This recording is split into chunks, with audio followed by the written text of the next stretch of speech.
नमस्कार, स्वागत है आपका हमारे चैनल में। आपके साथ मैं सृष्टि मिश्रा और मौजूद है हमारे साथ पत्रकार जी। सबसे पहले आपको नमस्कार। और मैं आपकी टिप्पणी इस टॉपिक पर चाहूंगी। हमास ने पहले जो किया, अब इजराइल ने बदला लिया, तो अब यहाँ पर यूएन में जॉर्डन ने एक प्रस्ताव साबित किया और कहा कि हमास में जो है जनजीवन को सुधार करने के लिए हम उसका सपोर्ट करते हैं। भारत ने कहा नहीं भैया, पहले आप उसमें संशोधन कीजिए, उस प्रस्ताव में पहले आप हमास की निंदा करें। लेकिन ऐसा नहीं किया गया उस प्रस्ताव में, तो भारत ने अपनी नाराजगी जताई, वोटिंग से अपने आप को साइडलाइन कर दिया। और जाहिर सी बात है, कनाडा ने भी, जिससे हमारी तलखियां बड़ी हुई हैं, कनाडा ने भी यही बात स्वीकारा कि आपको संशोधन करने की जरूरत थी। संशोधन क्यों नहीं हुआ इस प्रस्ताव में? अब इसी को लेकर दर्शकों आपको बता दें, पहली बार भारत में विवाद छिड़ चुका है। प्रधानमंत्री को टारगेट किया जा रहा है। असदुद्दीन ओवैसी, प्रियंका गांधी वाड्रा, शरद पवार जैसे बड़े विपक्षी नेता ये कह रहे हैं कि आई एम अशेम्ड, मैं शर्मिंदा हूं कि कैसे जनजीवन के लिए, बचाव के लिए, जो गाजा के लिए ये अनाउंसमेंट हुआ है, इसमें प्रधानमंत्री ने अपने हाथ खींच लिए। आपको बता दें, किसी नेता ने ये नहीं कहा कि हमास ने जो कृत्य किया था पहले वो शर्मिंदगी वाली है, वो निंदनीय है, महिलाओं बच्चों के साथ क्रूर व्यवहार। लेकिन अब जो गाजा में हो रहा है, आपको बता दें 24 घंटे में 700 लोग मारे गए हैं और इजराइल ने ये बदला लिया। और जाहिर सी बात है, कोई भी देश अपना बदला लेगा। इजराइल की हम समर्थन में है, भारत समर्थन में है। ऐसे में पत्रकार जी बताइए, ओवैसी भी शर्मिंदा हैं, प्रियंका गांधी भी शर्मिंदा हैं, शरद पवार भी भड़क उठे हैं, तो क्या कहेंगे? कैसी राजनीति? गिरिराज सिंह ने तो सबसे बढ़िया बयान दिया है। गिरिराज सिंह केंद्रीय मंत्री कह रहे हैं कि हमास नहीं, आतंकवाद के साथ खड़ी हैं प्रियंका गांधी। और वो प्रियंका गांधी जो अपने दादा के मजार में नहीं जा पाती हैं, अपनी कास्ट नहीं बता पाती हैं। क्या कहेंगे पत्रकार जी, कितनी घिरी कांग्रेस पार्टी, और क्या वाकई प्रियंका गांधी वोट के लिए खड़ी हैं? गिरिराज सिंह का बयान आपको सही लग रहा है? क्या कहेंगे आज आप? देखिए, कास्ट और जहाँ तक राष्ट्रीयता का एक सेकंड इसमें बोल रहे हैं। कास्ट वो इसलिए नहीं बता सकते, राष्ट्रीयता, इनकी माता जी पहले इटली के थे, उनकी माता जी की शादी हुई पिताजी की, फिर वो इटली के बाद यहाँ आई, ठीक है, तो खुद ही राष्ट्रीयता उनकी बदली। दूसरी बात, कास्ट का नहीं बता सकते, इनके सामने भी समस्या। मोतीलाल जी के पिताजी का नाम नेहरू जी हिंदू माने गए, ठीक है, अपने को हिंदू प्रचारित किया है। इंदिरा जी की शादी फिरोज खान से हुई, इनकी शादी ईसाई से हुई, इन्होंने अपने बच्चों का नाम मुस्लिम में रखा। हाँ।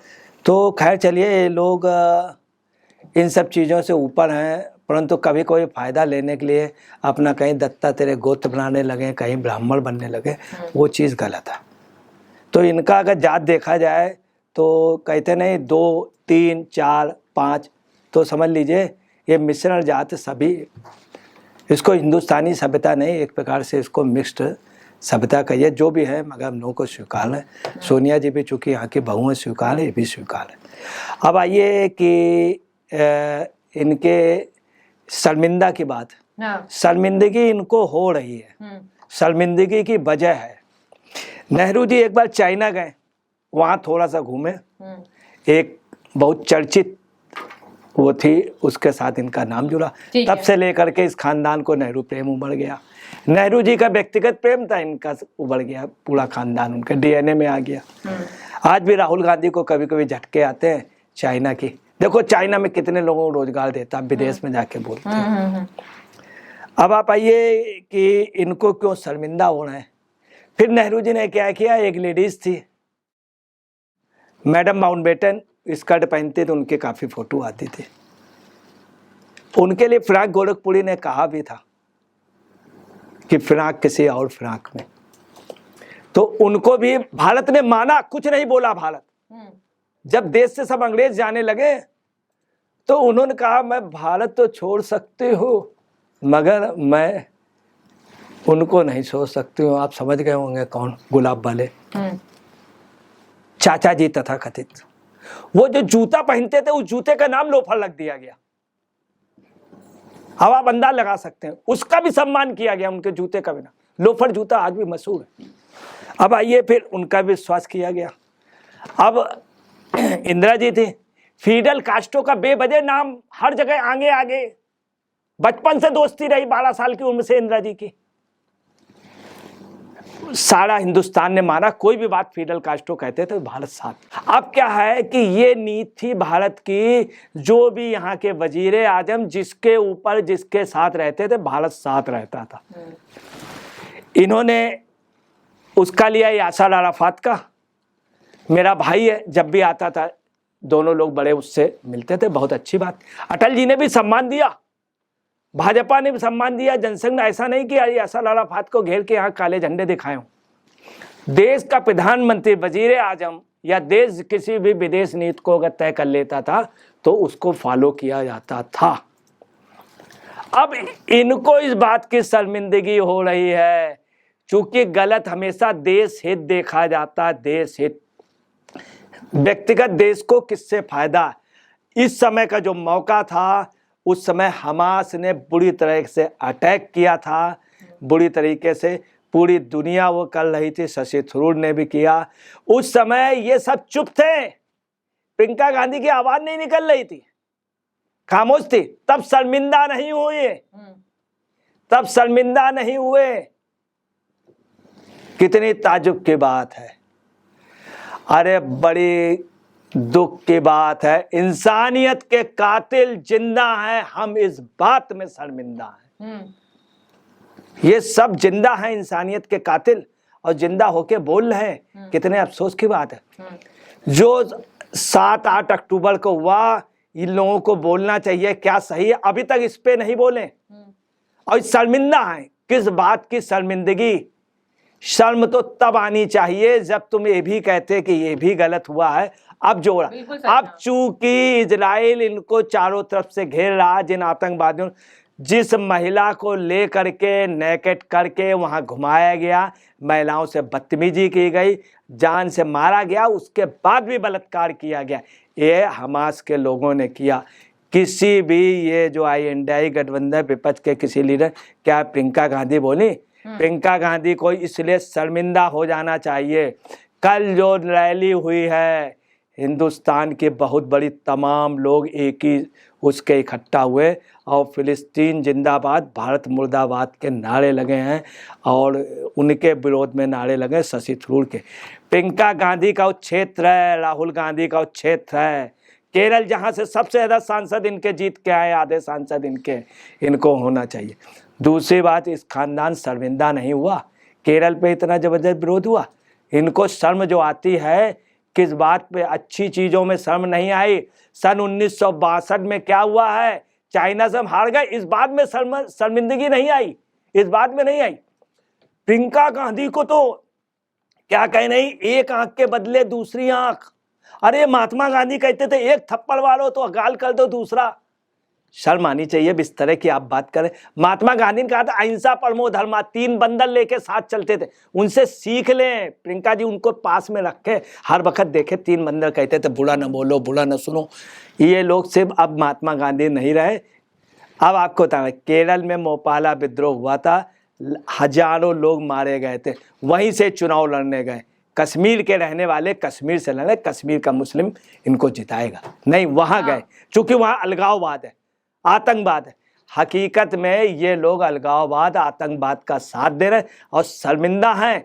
बहुत अफसोस की बात है, ये लोग नारा लगाते थे, ये लोग नारा क्या लगाते थे उसके लिए, ओबामा के लिए, और जो वहाँ पे बॉम्बे में लूटने आया था ओबामा, और साथ में अफजल गुरु के लिए यही लोग नारा लगाते थे जेएनयू कि अफजल तेरे कातिल जिंदा हैं, हम शर्मिंदा हैं। वही नारा इनका चला आ रहा, शर्मिंदा। इनको शर्म नहीं आती और जगह। और सोनिया, प्रियंका गांधी की हिम्मत कैसे बन गई? इनको चुप हो जाना चाहिए, काले कपड़े पहन के कम से कम 15 दिन तक रहना चाहिए, चुपचाप खामोश। सबसे बड़ा कत्ले आम हमारे बहादुर कौम, आज हम जिनके लिए हैं सिर्फ एक बहादुर, वो सिखों का इन्होंने खुलेआम कत्लेआम किया था, खुलेआम कत्लेआम किया, मारा था बुरी तरीके से। और इनकी इतनी हिम्मत हो रही कि इस समय बोल रही है, और वहां के हमास के लिए बोल रहे हैं, गाजा के लिए। भारत में जो कत्लेआम इनके आदमियों ने किया है, टोटल कांग्रेस के लोगों ने। इनके अंदर अगर शर्म है, आंखों में हया है, अगर शर्म है, आपको मालूम है इनके पिताजी ने क्या कहा था? धर्मदास शास्त्री दिल्ली का सांसद था, एयरपोर्ट में जिस समय बंगाल से ये आए राजीव गांधी का मेरी मां मर गई तुम क्या करते रहे, ये धर्मदास शास्त्री सांसद से कहा था। उसके बाद लूट शुरू हुई, धर्मदास शास्त्री ने बयान दिए यहाँ के कांग्रेस के सांसद ने, तब शर्मिंदा नहीं हुए। इस समय शर्म की बात है, प्रियंका जी को इस समय चुप रहना चाहिए, खामोश। उन सरदारों पर, सरदारों के जो लुटेरे हैं जिन्होंने मारा है उनको पकड़ पकड़ करके जाए थाने बंद करा दे, कोर्ट में जा करके शामिल करा दे और कहें कि साहब ये लोग थे। तो आज प्रियंका जी की वही प्रियंका जी तब शर्मिंदा नहीं हुए, मेरे देश के अच्छे प्रधानमंत्री राजीव गांधी का मर्डर हुआ और उससे मिलने गई, इतने बार चुपचाप मिलने गई, सिर्फ एक बात कह रही, बात मुझको माफ करिएगा, पापा की बात अलग है, हमको या हमारे परिवार को मत छूइएगा। हकीकत ये है, इन्होंने क्यों नहीं बताया बाहर देश के प्रधानमंत्री का मर्डर हुआ, कितनी बड़ी गम की बात हम लोगों के लिए। हम लोगों को शर्म आती इसलिए जब राजीव गांधी की हत्या, चूंकि मेरे देश का प्रधानमंत्री था, कुछ भी हो बिल्कुल आप उनकी बेटी हैं, आपसे उम्मीद की जाती है। आप हमास में बहुत ज्यादा जाइए, आप शर्मिंदा इसलिए हैं कि जो यासर अराफात था, याद रखेगा अटल बिहारी वाजपेयी ने भी कभी विरोध नहीं किया। क्यों? जो देश की विदेश नीति या युद्ध के समय जो नीति निर्धारित हो जाती है वो होती है। 71 में पहले इंदिरा जी ने अटल जी की बराबर बात रही, इंदिरा जी कहती थी देवी, वास्तव में अटल जी ने कहा, बाद में चुप हो जाते थे जब अटल जी से कहा जाता था, आपने चूंकि उन्होंने युद्ध काल में कहा था देवी हैं, युद्ध काल के समय एक, और आप एक अलग धारा देश के खिलाफ जा रहे हैं, विद्रोह करा रहे हैं। आपको मालूम है, शर्म आनी चाहिए। शरद पवार जी ने, ओवैसी जी ने, इन सब ने मोदी जी से बाकायदे मैसेज भेजा कि आपने जो इजराइल का समर्थन दिया है, अब हमास के लोग मारे जा रहे हैं। वहाँ एक अस्पताल में ऐसा हुआ, तुरंत मोदी ने फ़ोन मिलाया, मोदी ने सबसे पहले मदद भेजी है, इजराइल ने नहीं भेजी है, जो टक गए मोदी के उससे गए। मोदी ने बात की राष्ट्रपति से और इजराइल के उनसे, और आप शर्म की बात कर रहे हैं। शर्म नहीं, चुल्लू भर पानी में शर्म करनी चाहिए आपको, चुल्लू भर पानी पे शर्म करनी चाहिए। और इस समय तो आपको माफ़ी मांगनी चाहिए। हमास से ज़्यादा मारे हैं जितने हमास में, उतने तो तुमने सिखों को बेवजह दिल्ली में मार डाला, बेवजह मार डाला। हमारी बहादुर को हमारा दाहिना हाथ कट गया, वरना पीएलओ आज भारत में होता, लिट्टे यहाँ कुछ नहीं कर सकता था। हम बढ़ के सबसे मजबूत होते हैं, हम बढ़ के मजबूत। इन सिखों ने, आपको बता रहे हैं, लिवरपूल को डेवलप किया इन सिखों ने, कनाडा। आपको मालूम है इस इशू में हम कनाडा एक साथ है, कनाडा के उसने वहाँ पे मामला उठाया कि इसमें संशोधन कीजिए। भारत ने क्या कहा कि उस दिन की घटना भी लीजिए 7 अक्टूबर को। ठीक है, भारत ने ऐसा नहीं कि इजराइल का वो किया, उन्होंने कहा उस दिन के लीजिए दोनों। भारत ने मतदान नहीं किया है, सपोर्ट नहीं किया इजराइल का। उन्होंने कहा 7 तारीख की घटना, भारत ने दोनों के मध्यस्थ रहे, यूक्रेन ने भी मध्यस्थ रहा। और आपको बता रहे इतने देश, सारे अरब कंट्रियां सब मिल करके योजना बताई के, चाइना, पाकिस्तान, वहाँ पाकिस्तान का भी राजदूत बोला है, पाकिस्तान का ही बोला, भारत के बोले और उनके कनाडा के बोले। अब ओवैसी जी क्या बता रहे हैं, कितने बड़े गलती गए। 7028 लोग मारे गए, 1700 महिलाएं हैं, 45% से घर बर्बाद हो गए, 14 लाख लोग बेघर हो गए और 3000 बच्चे मार दिए गए। बड़ी अच्छी बात, बड़े अच्छे आंकड़े ले आए। और ये वोटिंग का इन्होंने किससे पूछ करके किया और इन्होंने वोटिंग क्यों की, क्यों नहीं बताया है, ये शर्मनाक है। एक आप कहते थे एक परिवार का शासन है और ये वोटिंग से आपने इतने उसमें प्रस्ताव के बाद आपने क्यों नहीं बताया।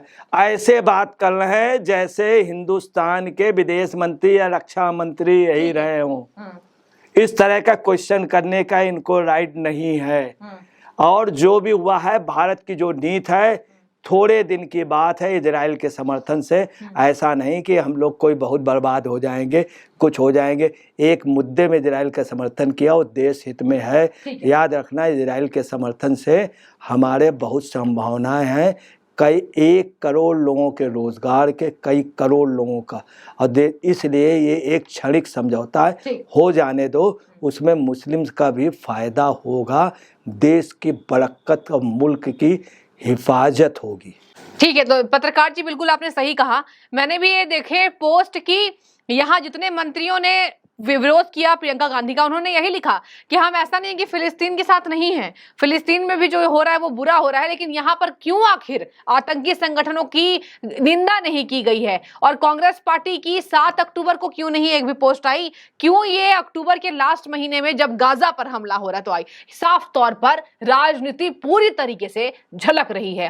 प्रियंका गांधी वाड्रा की, ओवैसी की, तमाम विपक्षी दलों की, और पीएम मोदी को घेरने की देखिए लोग कवायद तेज कर कह रहे हैं ब्रिक्स में अकेले पड़ गया भारत। अभी अभी देखिए भारत ने जो मेजबानी की G20 में, इससे साफ झलक रही है ये तस्वीरें कि आने वाले समय में भारत को किसी भी तरीके से यहां पर जरूरत नहीं है किसी देश के सामने घुटने टेकने की। भारत अपने घोषणाओं के लिए, भारत अपने ऐलान के लिए और भारत अपने फैसले के लिए एक सर्वोपरि देश बन चुका है। तो शुक्रिया आपका, ये तमाम टिप्पणी कीजिए और आप सभी की जो भी राय हो इस बाबत जरूर हमें बताइए।